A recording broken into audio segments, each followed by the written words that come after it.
Truth news ముందుగా headlines చూద్దాం. Congress party నాయకులకు ముఖ్యమంత్రి రేవంత్ రెడ్డి కీలక సూచన. రాబోయే రోజుల్లో అనేక సవాళ్లున్నాయన్న ముఖ్యమంత్రి రేవంత్ రెడ్డి. లిమిటేషన్, మహిళా రిజర్వేషన్, జమిలీ ఎన్నికల వంటివి రానున్నాయని ప్రస్తావన. త్వరలో మార్కెట్ దేవాలయ కమిటీలో నామినేటెడ్ పోస్టుల భర్తీకి చర్యలు.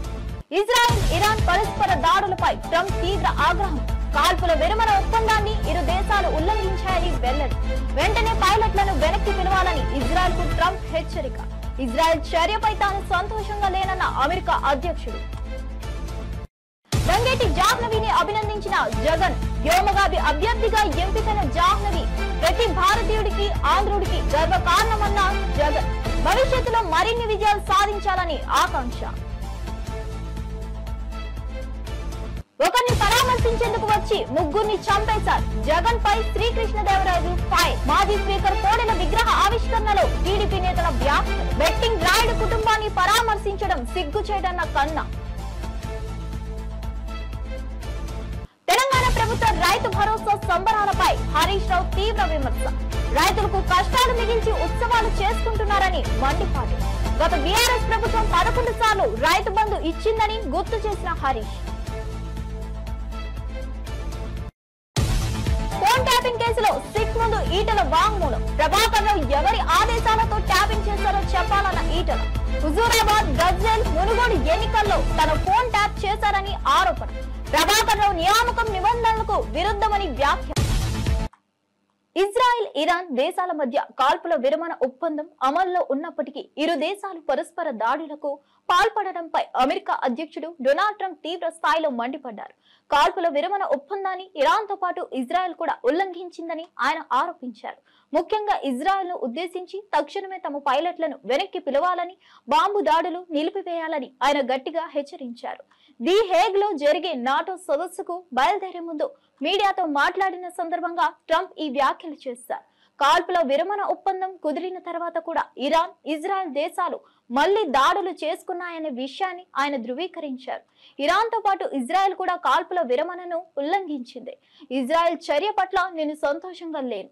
టెల్ అవివ్ సంతోషించాలి, అదే నేను కోరుకుంటున్నా అని ట్రంప్ స్పష్టం చేశారు. భారతదేశానికి, ముఖ్యంగా ఆంధ్రప్రదేశ్ కు గర్వకారణంగా నిలుస్తూ యువ ప్రతిభావంతురాలు కుమారి జాహ్నవి దంగేటి అరుదైన ఘనత సాధించారు.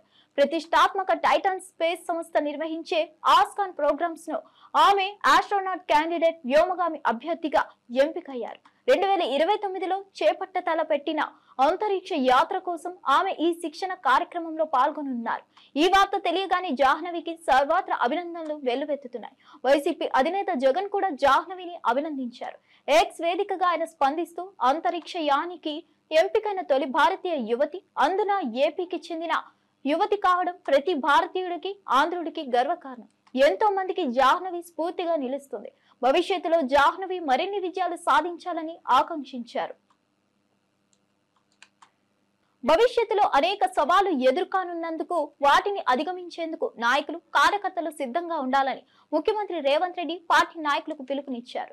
డిలిమినేషన్ ప్రక్రియ, మహిళా రిజర్వేషన్ల అమలు, జమిలీ ఎన్నికల నిర్వహణ వంటి కీలక పరిణామాలు భవిష్యత్తులో చోటు చేసుకోనున్నాయని ఆయన పార్టీ నేతలకు వివరించారు. పిసిసి రాజకీయ వ్యవహారాల కమిటీ సమావేశంలో పాల్గొన్న సందర్భంగా ముఖ్యమంత్రి ఈ వ్యాఖ్యలు చేశారు. రాష్ట్రంలో పార్టీ బలోపేతానికి, ప్రభుత్వ కార్యక్రమాలను ప్రజల్లోకి సమర్థంగా తీసుకెళ్లేందుకు తీసుకోవాల్సిన చర్యలపై ఈ సమావేశంలో ప్రధానంగా చర్చించారు. త్వరలోనే మార్కెట్ కమిటీలు, దేవాలయ కమిటీలలో నామినేటెడ్ పోస్టుల భర్తీ ప్రక్రియను పూర్తి చేస్తామని ముఖ్యమంత్రి రేవంత్ రెడ్డి స్పష్టం చేశారు.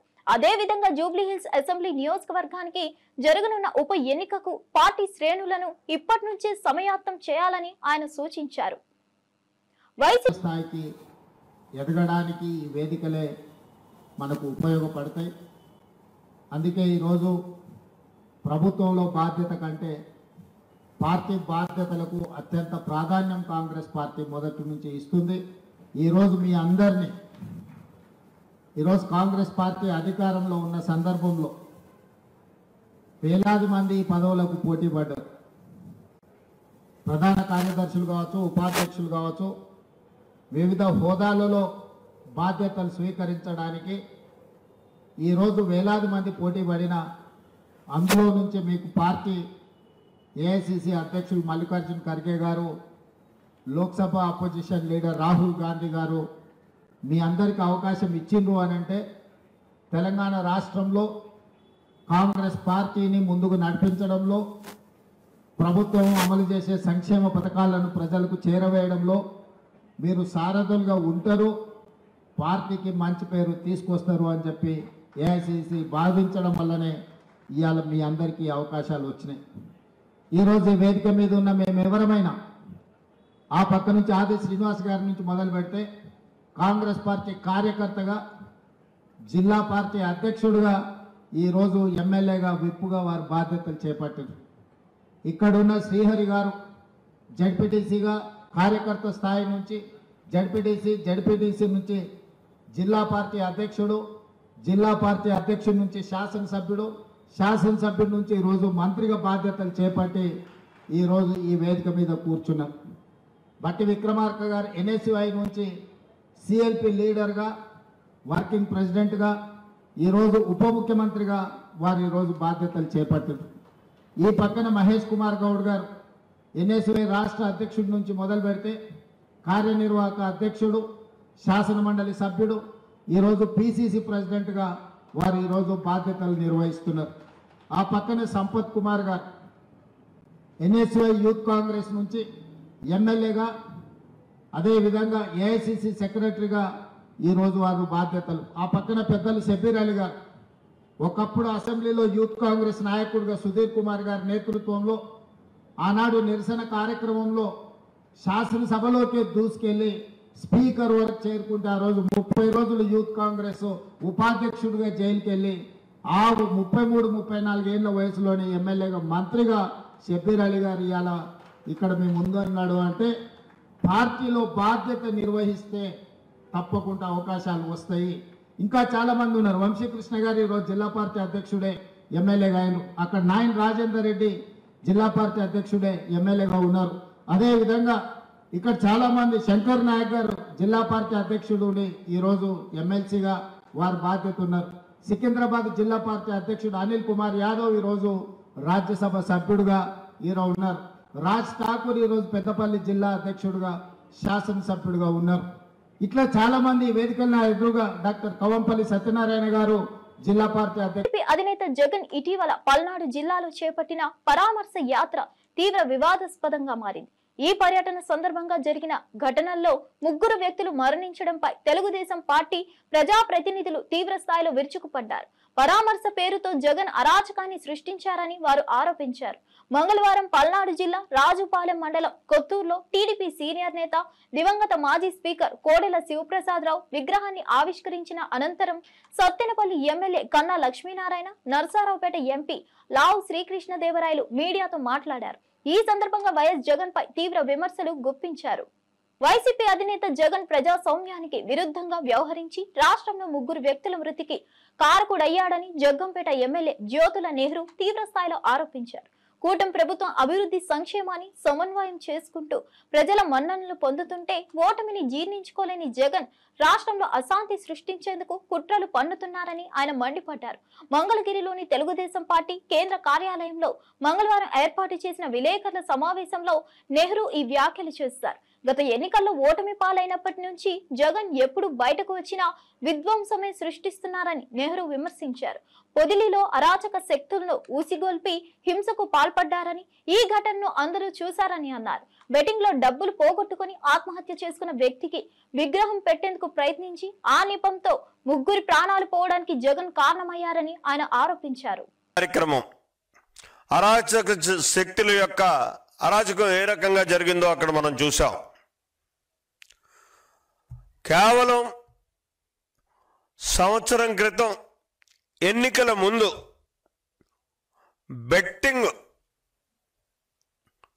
తో 30 కోట్ల రూపాయలు నష్టపోయినటువంటి నాగమల్లేశ్వరరావు అనేటటువంటి వ్యక్తి ఇవాళ జ్ఞాపకం వచ్చాడు. సంవత్సరం పోయిన తర్వాత జ్ఞాపకం వచ్చి అతన్ని పరామర్శించడానికి వెళ్ళినటువంటి సందర్భంలో సృష్టించినటువంటి ఆ కుటుంబాన్ని పరామర్శించడానికి, అలాగే అతని విగ్రహం అంటే ఏదో మహనీయుల విగ్రహాలు పెట్టుకుంటాం, కానీ మరి ఒక బెట్టింగ్లో ప్రాణాలు కోల్పోయినటువంటి ఒక అరాచక విధానంతో నడిచేటటువంటి వ్యక్తి యొక్క విగ్రహాన్ని జగన్మోహన్ రెడ్డి ప్రారంభించడానికి వెళ్ళడమే ఒక శోచనీయం. అయినప్పటికీ అక్కడ జరిగినటువంటి కార్యక్రమం అరాచక శక్తుల యొక్క ప్రేరణతోటి 3 వ్యక్తుల ప్రాణాలని అమానుషంగా కోల్పోయినటువంటి పరిస్థితి. డైరెక్ట్గా తన వాహనం కిందే ఒక వ్యక్తి పడి మరణిస్తే దారుణంగా పక్కకు లాగేసి వెళ్ళిపోయినటువంటి పరిస్థితి. తనకు తెలియలేదంటాడు. ఉన్నది ఎక్కడ కూర్చుంటాడండి? కారులోనే కదా ఉంటాడు. మరి ఆ ఉన్నటువంటి వ్యక్తికి రాయి ఎక్కితేనే ఏదో ఎక్కింది అని చెప్పేసి అని మనం గ్రహించేటటువంటి పరిస్థితి ఉంటుంది.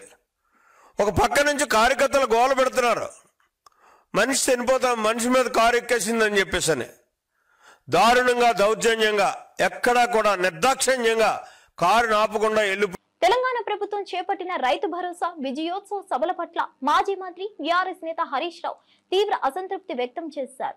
రైతాంగాన్ని ఇబ్బందులకు గురి చేస్తూ సంబరాలు నిర్వహించుకోవడానికి రేవంత్ రెడ్డి ప్రభుత్వానికి ఎలాంటి నైతిక అర్హత లేదని ఆయన వ్యాఖ్యానించారు. ప్రస్తుత ప్రభుత్వం రైతుల కోసం ఏం చేసిందని ఈ ఉత్సవాలు జరుపుకుంటుందో చెప్పాలని ప్రశ్నించారు. గత బీఆర్ఎస్ ప్రభుత్వ హయాంలో తాము రైతులకు అందించిన తోడ్పాటును హరీష్ రావు గుర్తు చేశారు. మేము అధికారంలో ఉన్నప్పుడు 11 దఫాలుగా రైతు బంధు పథకం కింద రైతుల ఖాతాలోకి నేరుగా 80,000 కోట్లు జమ చేశాం. కానీ ఏనాడు ఇలాంటి ఉత్సవాలు సంబరాలు నిర్వహించుకోలేదని ఆయన తెలిపారు. రైతులకు పంట పెట్టుబడి సాయాన్ని నిజాయితీగా అందించాలనే లక్ష్యంతోనే ఆ కార్యక్రమాన్ని అమలు చేశామని పేర్కొన్నారు. కరోనా మహమ్మారి సృష్టించిన ఆర్థిక ఇబ్బందుల సమయంలో కూడా ఎమ్మెల్యేలు, ఎంపీల జీతాల్లో కోత విధించినప్పటికీ రైతులకు రైతు బంధు నిధుల జమ మాత్రం ఆపలేదని ఆయన నొక్కి చెప్పారు. ఫోన్ ట్యాపింగ్ వ్యవహారం తెలంగాణ రాజకీయాల్లో పెనుదుమారం రేపుతుంది. ఎస్ఐబి మాజీ చీఫ్ ప్రభాకర్ రావు ఎవరి ఆదేశాల మేరకు ఫోన్లను ట్యాపింగ్ చేశారో స్పష్టం చేయాలని మల్కాజ్గిరి ఎంపీ బీజేపీ నేత ఈటెల రాజేందర్ డిమాండ్ చేశారు. ఫోన్ ట్యాపింగ్ కేసుకు సంబంధించి నేడు సిట్ ముందు హాజరై ఆయన వాంగ్మూలాన్ని నమోదు చేశారు. అనంతరం ఈటెల మీడియా ప్రతినిధులతో మాట్లాడుతూ గతంలో తన ఫోన్ను అనేక సందర్భాల్లో ట్యాప్ చేశారని ఆరోపించారు. నేను హుజూరాబాద్ లో పోటీ చేసినప్పుడు 2023లో గజ్వేల్లో ఎన్నికల బరిలో నిలిచినప్పుడు అత్యంత దుర్మార్గమైన పద్ధతిలో నా ఫోన్ను ట్యాప్ చేశారు. అంతేకాకుండా మునుగోడు ఉప ఎన్నికల సమయంలో మేము ఎవరితో సంభాషిస్తున్నాం, ఎలాంటి వ్యూహాలు రచిస్తున్నామనేది కూడా ట్యాపింగ్ ద్వారా తెలుసుకున్నారు. మా పార్టీ నాయకుల మధ్య జరిగిన సంభాషణలను సైతం కాల్ డేటాలో పొందుపరిచారు. ధైర్యంగా ఎదుర్కోలేని వారే ఇలాంటి చట్ట వ్యతిరేకమైన పనులకు పాల్పడతారని ఆయన ఆవేదన వ్యక్తం చేశారు.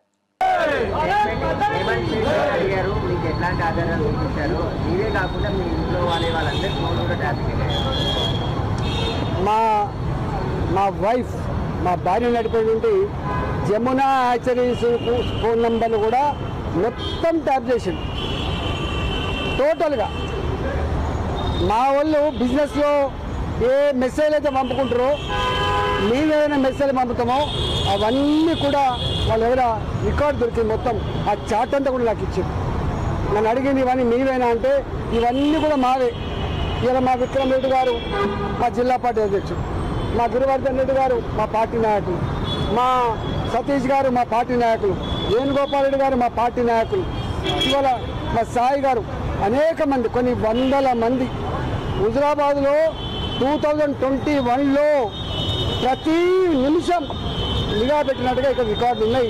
ఇవన్నీ కరెక్టేనా అని చెప్పి అడిగింది. ఇవన్నీ కూడా కరెక్టే అని చెప్పొచ్చినాం మేము. ఇంకొకటి, ఈ అధికారులకి ఎవరు ఆదేశించారు అనుకుంటున్నారు, వారి వెనకాల ఎవరు ఉన్నారు, అది ఎవరు, వారి మీద ఎట్లాంటి చర్యలు? ఇవాళ నేను మళ్ళీ చెప్తున్నా, వీళ్ళు శిశపిశలకు ఆస్కారం లేదు. ప్రణీత్ రావు గారు కానీ, మీకు శ్రవణ్ కుమార్ కానీ, లేకపోతే రాధాకృష్ణరావు గారు కానీ, తిరుపతయ్య గారు కానీ, వీళ్ళందరూ కూడా చెప్పిన మాట ఏంటంటే, మేము బాజాప్తా ప్రభాకర్ రావు గారి ఆదేశాల మేరకే ఫోన్ ట్యాప్ చేసినాము.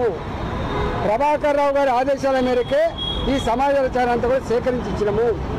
ప్రభాకర్ రావు గారు కూడా ఒక స్టేట్మెంట్ ఏమిచ్చిందంటే, నా కింద ఉన్న అధికారులు కూడా నేను చెప్పే ఫోన్లను చేసిండు, చెప్పని వాడు కూడా చేసిండు అని చెప్పి, అంటే ఇంత మిస్యూజ్ చేసిండు. ఎవరి అండతో?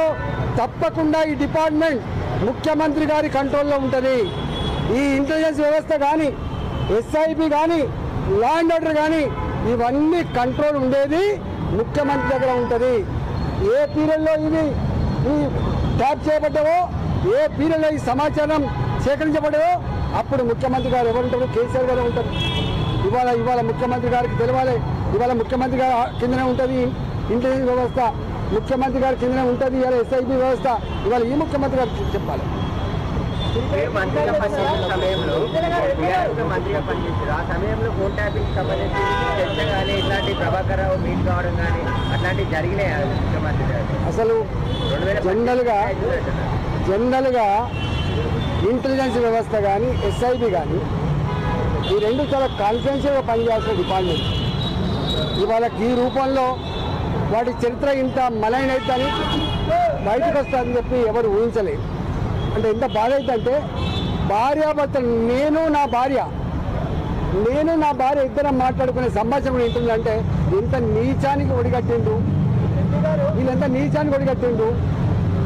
ఇక ఇంతకంటే దుర్మార్గం ఏముంటుంది?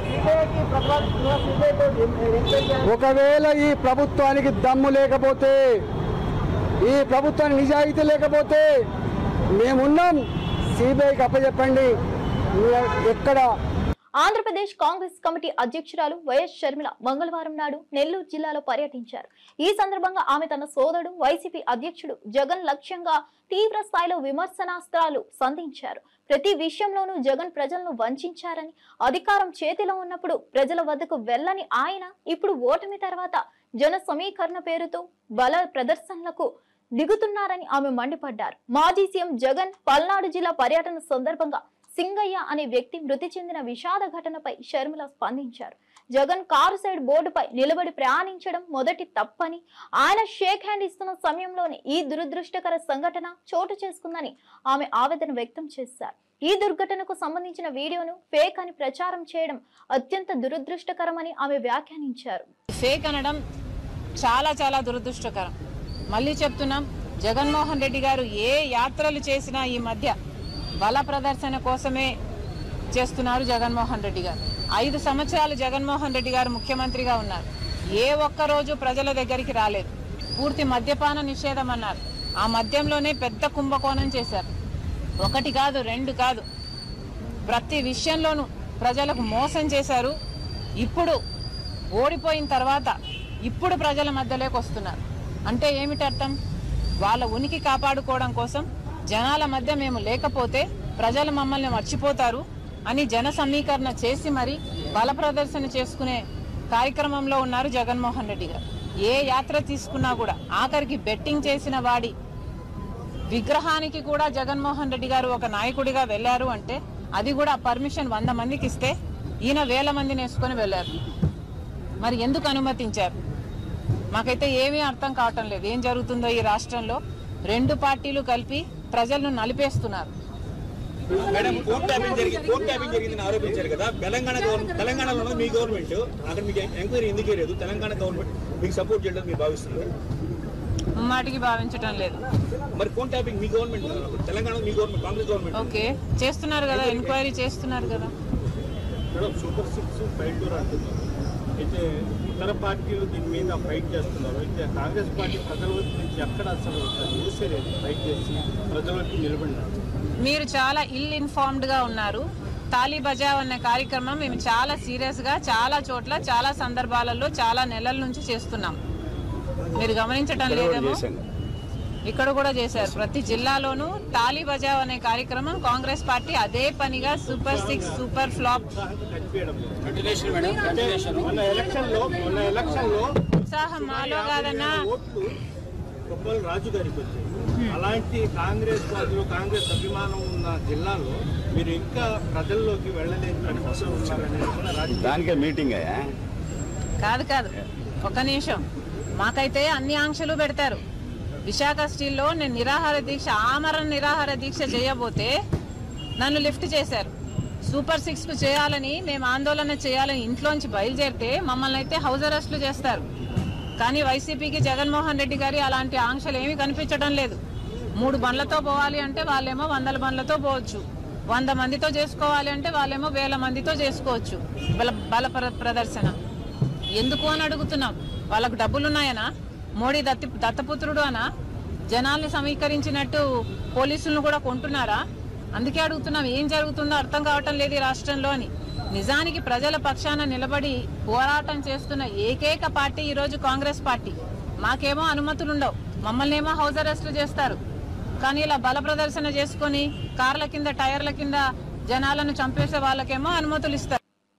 ధనుష్, నాగార్జున, రష్మిక మందాన ప్రధాన పాత్రల్లో శేఖర్ కమ్ముల దర్శకత్వంలో రూపొందిన కుబేరా సినిమా తాజాగా ప్రేక్షకులకు మన్ననలు పొందింది. ఈ విజయాన్ని పురస్కరించుకొని ఏర్పాటు చేసిన విజయోత్సవ వేడుకల్లో మెగాస్టార్ చిరంజీవి ముఖ్య అతిథిగా హాజరయ్యారు.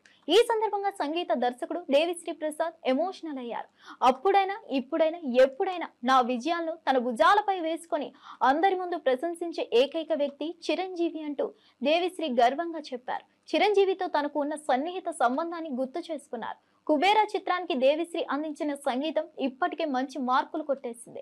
చిరంజీవి హాజరుతో వేడుకలు ప్రత్యేక మ్యాజికల్ వాతావరణం నెలకొంది. Kind of a myth that's being slowly developed now. You have given hope to so many filmmakers and for theatrical run that with heart, just heart, you can bring people to the theaters.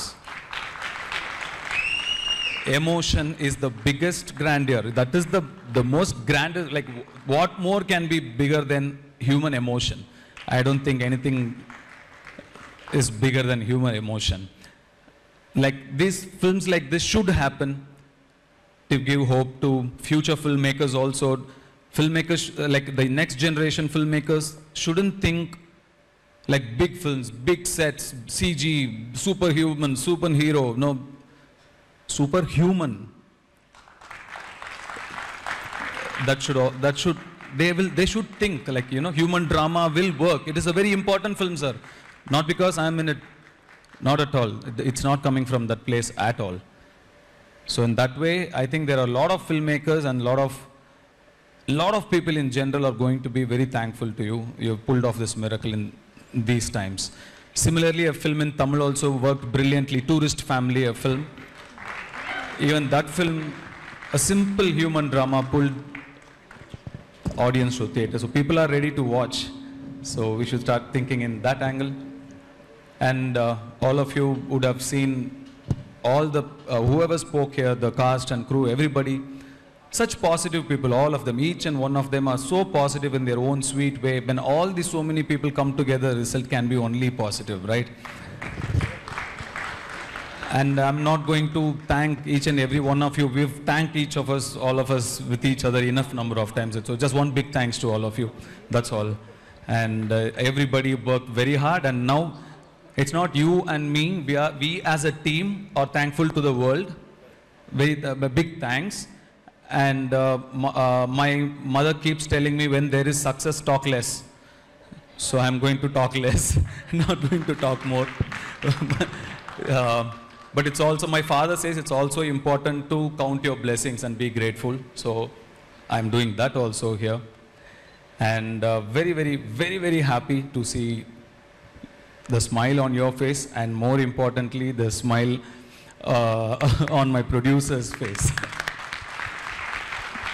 That's also something my father tells me, that the first smile you need to look for is your producer's smile. That smile will tell you how big your film is. So I'm very, very happy to see my producers also smile, and eternally grateful for this moment. And yes, shall listen to my mother's words now. And sir, thank you so much for coming and blessing our team. It's when a mega success is here, a mega star is here, is nothing can be more. It's a great match. I feel it's amazing to have your blessings with us. Like in Tamil, we write, they call it Pillayar Suli. Before writing something on a page, on top, like how Om is written, I asked Shekhar sir, what do they write? So you've come here like that Pillayar Suli or that Om on a paper. So it's amazing. We've all grown up watching your films, and it's amazing to stand here in front of you all and then share this beautiful moment. So nice. It's so nice. Thank you again to the press, media, social media influencers, everybody. Thank you so much for making the film such a big success and taking this film and reaching it to the audience. And thank you so much for your contribution as well. Once again, Har Har Mahadev. Thank you so much. Congress party నాయకులకు ముఖ్యమంత్రి రేవంత్ రెడ్డి కీలక సూచన. రాబోయే రోజుల్లో అనేక సవాళ్లున్నాయన్న ముఖ్యమంత్రి రేవంత్ రెడ్డి. డెలిమిటేషన్, మహిళా reservation, జమిలీ ఎన్నికల వంటివి రానున్నాయని ప్రస్తావన. త్వరలో మార్కెట్ దేవాలయ కమిటీలో నామినేటెడ్ పోస్టుల భర్తీకి చర్యలు. ఇజ్రాయెల్, ఇరాన్ పరస్పర దాడులపై ట్రంప్ తీవ్ర ఆగ్రహం. కాల్పుల విరమణ ఒప్పందాన్ని ఇరు దేశాలు ఉల్లంఘించాయని వెల్లడి. వెంటనే పైలట్లను వెనక్కి పిలవాలని ఇజ్రాయెల్ కు ట్రంప్ హెచ్చరిక. ఇజ్రాయెల్ చర్యపై తాను సంతోషంగా లేనన్న అమెరికా అధ్యక్షుడు. రంగేటి జాహ్నవిని అభినందించిన జగన్. వ్యోమగామి అభ్యర్థిగా ఎంపికైన జాహ్నవి ప్రతి భారతీయుడికి, ఆంధ్రుడికి గర్వకారణమన్న జగన్. భవిష్యత్తులో మరిన్ని విజయాలు సాధించాలని ఆకాంక్ష. ఒకరిని పరామర్శించేందుకు వచ్చి ముగ్గురిని చంపేశారు. జగన్ పై శ్రీకృష్ణదేవరాజు ఫైర్. మాజీ స్పీకర్ కోడెల విగ్రహ ఆవిష్కరణలో టీడీపీ నేతల వ్యాఖ్యలు. బెట్టింగ్ రాయుడు కుటుంబాన్ని పరామర్శించడం సిగ్గుచేటన్న కన్నా. తెలంగాణ ప్రభుత్వ రైతు భరోసా సంబరాలపై హరీష్ రావు తీవ్ర విమర్శ. రైతులకు కష్టాలు మిగిల్చి ఉత్సవాలు చేసుకుంటున్నారని మండిపాటు. గత బీఆర్ఎస్ ప్రభుత్వం 11 సార్లు రైతు బంధు ఇచ్చిందని గుర్తు చేసిన హరీష్. ఫోన్ ట్యాపింగ్ కేసులో సిక్ ముందు ఈటల వాంగ్మూలం. ప్రభాకర్ రావు ఎవరి ఆదేశాలతో ట్యాపింగ్ చేశారో చెప్పాలన్న ఈటల. హుజూరాబాద్, గజ్వేల్, మునుగోడు ఎన్నికల్లో తన ఫోన్ ట్యాప్ చేశారని ఆరోపణ. ప్రభాకర్ రావు నియామకం నిబంధనలకు విరుద్ధమని వ్యాఖ్య.